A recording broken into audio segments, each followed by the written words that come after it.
This is chapter 9 of Fall in Love with the Empress. All contestants, please listen to the results. Xiao Qianxue, Weiying, and Gong Beinu have been promoted to nobility. That's it. Ying, we've succeeded. As Xiao Qianxue gives Ying a hug. Some important people are still waiting at the Imperial study, Your Majesty. While the Empress is watching Xiao Qianxue hug Weiying and being jealous of Fu Shui. Where have Weiying and Xiao Qianxue been assigned to stay?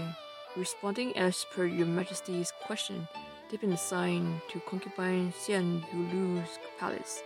The two noble ladies live fairly close to each other. They'd have them live further apart. Assign them to the most distant places from one another in both latitude and longitude. Yes, we'll just reassign the dwellings. Let's go. Back to the Imperial study. As the Empress starts to walk away. Little lords, please follow the mummy to the palace. The mummy is a modesty term for elder women, also another way of calling one madam or lady. The next day, outside of the Empress's palace. Ying, I finally get to meet the Imperial Consort.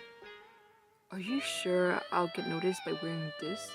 Don't worry, you'll look cuter in this than in red. You'll definitely be noticed. Dear hostess, despite being aware that the Imperial Consort was also wearing red today, you deliberately chose that dress for Xiao Qianxue. Aren't you worried about making enemies? It's just wearing matching outfits.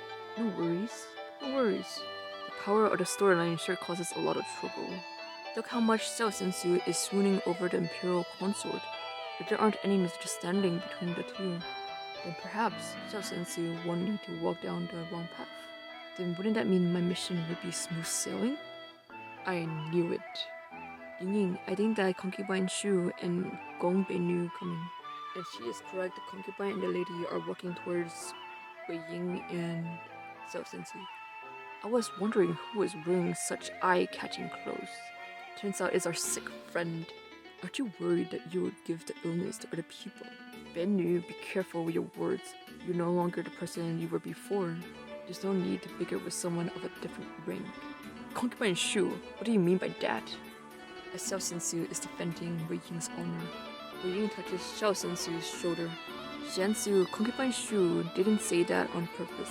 His Majesty promoted Gong Beinu as well as you and I to nobility. How are we not the same rank? Concubine Shu couldn't be questioning His Majesty's words, could she? You... Xiao Qianxue grabs Weiying. Let's go, Weiying. Let's wait over there. We won't tolerate you looking down on us. Gong Beinu tries to stop them. Who said you two could leave? Do you two not care about social ranking anymore? She steps on Xiao Qianxue's clothes. Ah! Qianxue is about to fall when a hand catches her, and she falls onto the Imperial Consort Pei. Even a newly admitted noble can act so crudely nowadays. Imperial Consort, It was an accident.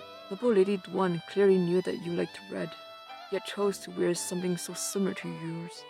I was just about to question her, but accidentally troubled you, as the concubine is pointing at Duan Weiying. Oh, Noble Lady Duan, what is your explanation? It's really happened. Aside of the Empress's palace, this lowly one. I was wondering why it was so lively outside my palace doors today. The Empress walks out of the castle. My little consort sister looks beautiful in red. I see it must have attracted the admiration of new people. Isn't that right? This is the Empress?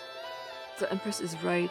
This lowly one has admired the Imperial Consort since before entering the palace. That is why I find red very pleasing. Is that true? And that is the end of the chapter. All the translation credits goes to BBL Scans.